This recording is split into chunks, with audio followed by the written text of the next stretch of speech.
Assalamualaikum warahmatullahi wabarakatuh. Perkenalkan, nama saya Sultan Jihad Fadlur Rahman. Di sini saya akan membahas jurnal dari Ridwan Arifin dan Safa Amalia Khairunisa tentang pertanggungjawaban korporasi dalam tindak pidana pencucian uang dalam prinsip hukum pidana Indonesia.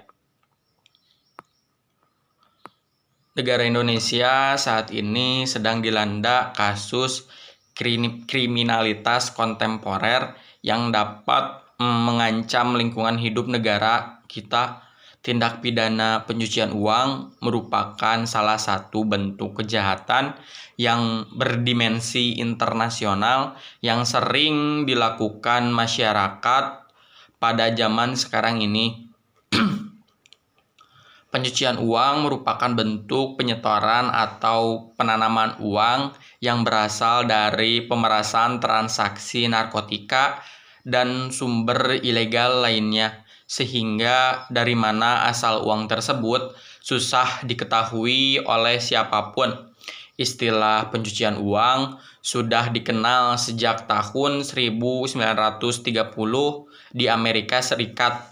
Munculnya istilah tersebut berkaitan dengan perusahaan laundry karena pada masa itu kejahatan pencucian uang dilakukan oleh mafia melalui pembelian perusahaan-perusahaan pencuci pakaian sebagai tempat untuk melakukan pencucian uang hasil kejahatan, sehingga dari sanalah muncul istilah money laundering. Tidak hanya di negara luar saja, di Indonesia pun masih banyak kasus mengenai pencucian uang.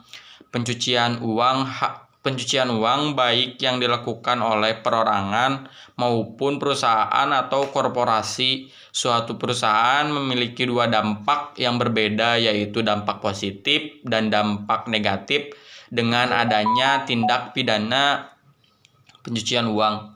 Tentunya akan membawa dampak yang negatif, sehingga hal ini tentunya dapat menyebabkan permasalahan yang cukup serius, terutama permasalahan ekonomi negara tersebut. Menurut Kepala Badan Investasi dan Pengembangan Modal, yang merupakan suatu prinsip perusahaan yang tepat yang harus diterapkan dalam manajemen perusahaan.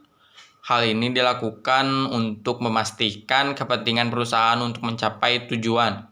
Karena dengan banyaknya kasus pencucian uang di suatu negara, maka akan berkurang pula anggaran negara tersebut. Sebab banyak pengeluaran negara yang tidak